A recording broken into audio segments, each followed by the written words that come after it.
Good morning. Last कल Monday के दिन मार्केट जो रिजेक्शन हुई D1 to D1, उसकी रीज़न पहले हम लोग समझ लेते हैं कि कहाँ से ये रीज़न, कहाँ से ब्रेक हुआ और रिजेक्शन हुआ। तो उसके बाद आप प्लानिंग कर सकते हैं कि आज मार्केट कैसे रहेगा। एक रूल हम फॉलो करते हैं कि break of structure and fake breakout, it means इसे लिक्विडिटी पैटर्न के नाम से हमें जानते हैं।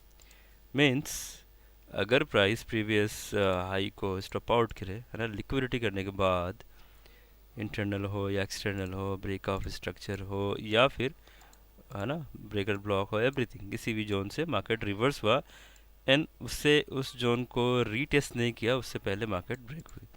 Right, number one. Number two, वापस से प्राइस इस हाई को ब्रेक करेगी या तो ब्रेकर ब्लॉक, है ना, एमएसबी से फिर से रिटर्न होकर न्यू लोअर लो फॉर्म करती है।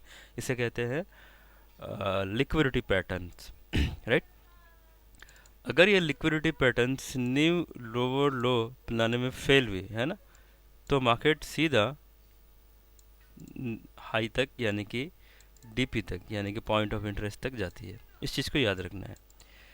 अगर ये लिक्विडिटी करके जाती है तब भी, यानी कि सेल साइड लिक्विडिटी या फिर इंटरनल रेंज लिक्विडिटी भी तब भी, या फिर एक्सटर्नल, है ना, तो मार्केट सीधा हाई को जाएगी, है ना। यहाँ पे बने हुए एसएनआर को मार्केट फॉलो करेगी या फिर इस एसएनआर को या फिर टॉप वाले एसएनआर को कंफर्म करने के बाद मार्केट न्यू लोअर लो फॉर्म करती है। ये है रूल लिक्विडिटी पैटर्न्स का, है ना।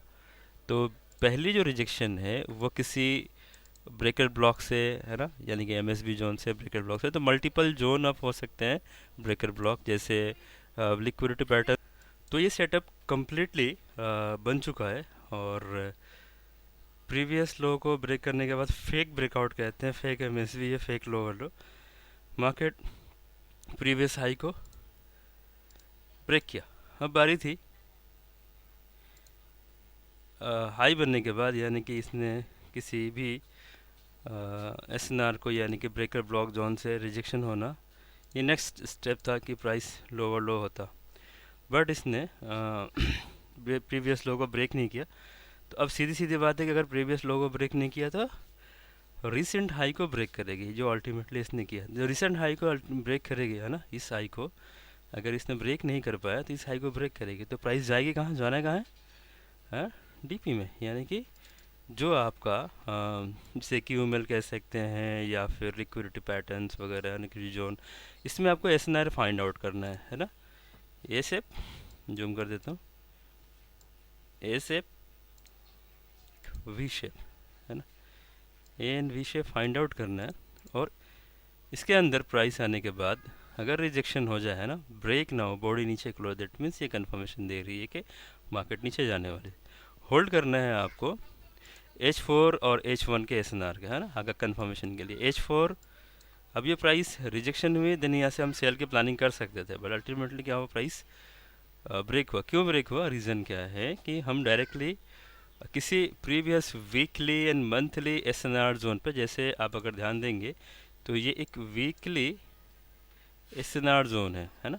वीकली एसएनआर जोन पे डायरेक्टली H1 पे आके हम ट्रेड नहीं कर सकते, है ना। ऐसे हमें कम से कम H4 का एसएनआर, है ना, H4 का एसएनआर, ये वाली जोन होना देखना है ज़रूरी। उसके बाद हम सेल कर सकते हैं। दूसरी कंफर्मेशन कि H4 का ब्रेक ऑफ स्ट्रक्चर हो जाए, दैट मीन्स अब वीकली कंफर्मेशन हो गया कि ये एसएनआर, वीकली एसएनआर, है ना, ये वीकली एसएनआर कंफर्म होगी इस वाली जोन पे, क्यों अभी पे। अब मार्केट बेरिश होगी, हो सकती है ना। तो अब हम यूज़ कर सकते हैं इस एसएनआर का, सॉरी जोन का, liquidity zone, sorry SNR zone, SNR zone ये ऑलरेडी हो चुका है। तो H1 पे जाएंगे, आज के लिए रिफाइन करेंगे एंड सेल की प्लानिंग करेंगे अनटिल, जब तक, जैसे आप देखेंगे D1 का रिजेक्शन हुआ तो D1 to D1 at least market को जाना है ना। तीन टाइम फ्रेम आपको देखने हैं, वीकली एंड D1। वो रूल है कि इससे आपको पता चलेगा कि मार्केट बेरिश बुलिश आज क्या कर रहा है ना, मार्केट का स्ट्रक्चर क्या है वो उससे मतलब नहीं, आज क्या करना है। तो D1 एसएनआर रिजेक्शन हुआ तो D1 तक मार्केट जाएगी, D1 to D1। अगर मार्केट इसको ब्रेक कर देती है तो रीटेस्ट यहाँ करेगी अगेन D1 टू D1। इसके अकॉर्डिंग आप इंटरनल स्ट्रक्चर पे H4 का मार्किंग करके वहाँ से बाय एंड सेल की प्लानिंग कर सकते हैं।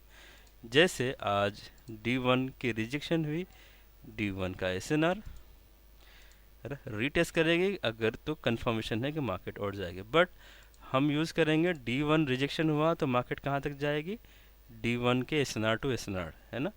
अब इसके इंटरनल हम H4 का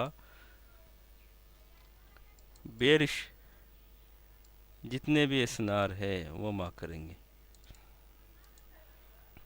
बेरिश SNR मार्क करेंगे ताकि हम आज के लिए सेल की प्लानिंग कर सके। ए शेप, वी शेप, जितने भी शेप्स है आपके पास उन सभी क्लियर मार्क कर लेना है। अगर प्राइस यहाँ जा रही है तो हमें क्या करना है, सेल करना है। अब हमें कंफर्म कर लेना है कि H1 है ना, H1 इसके अंदर इंटरनली आपको H1 कंफर्म करने है। प्राइस अगर हिट की, H1 पे रिजेक्शन हुआ, देन सेल, है ना। H1 के रिजेक्शन के बाद सेल, है ना।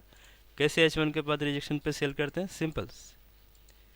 कल की मैं मार्केट का स्ट्रक्चर बताऊं कि यहाँ H4 रिजेक्शन हुआ, H4 SNR जोन था, प्राइस H4 पे गए एंड रिजेक्शन कैंडल बना, कंफर्मेशन कैंडल नीचे क्लोज हुई। बट आप इसको अगर रिफाइन करके पहले से देख सकते हैं कि मुझे सेल कब करना है, तो SNR जो है ये है आपका H4 का SNR,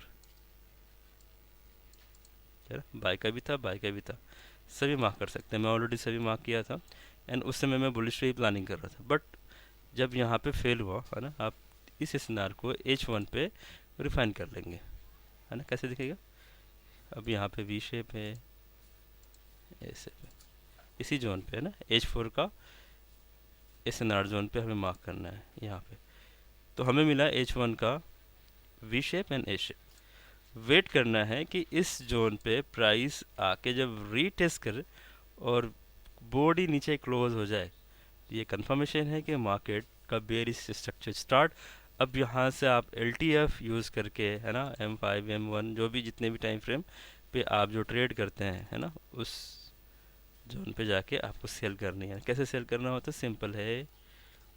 रीटेस्ट करने के बाद, ये रीटेस्ट वाली कैंडल है, आपको देखना था प्राइस रिवर्सल हुआ और break of structure, sorry order block, यानी कि DP, प्राइस DP में आई। DP में आने के बाद ऑर्डर ब्लॉक 1 कंप्लीट हुआ, DP में ये पहली बार प्राइस आई ऑर्डर ब्लॉक 2, है ना, DP2। उसके बाद फर्स्ट रीटेस्ट होने के बाद, है ना, कि ऑर्डर ब्लॉक, देन ये आपकी एंट्री होगी। अब H4 टू H4 की प्लानिंग कर सकते हैं एटलीस्ट। ये अपनी टारगेट था कहाँ पे, H4 टू H4। हम यहाँ पे H4 का रेंज ये थी, है ना, तो एटलीस्ट ये हम टारगेट कर सकते थे। मैं इसको कलर कर देता हूँ ताकि समझ में आ जाए। ये रेड, ये अपनी पहली टारगेट रेंज थी और रेड जोन, है ना, 1:9 RR ऑलमोस्ट, ठीक है। तो ये पहली ट्रेड थी कल की। उससे पहले कोई ट्रेड क्लियरली फॉर्मेशन नहीं हो पा रहा था, SNR की कंफर्मेशन नहीं हो पा रही थी।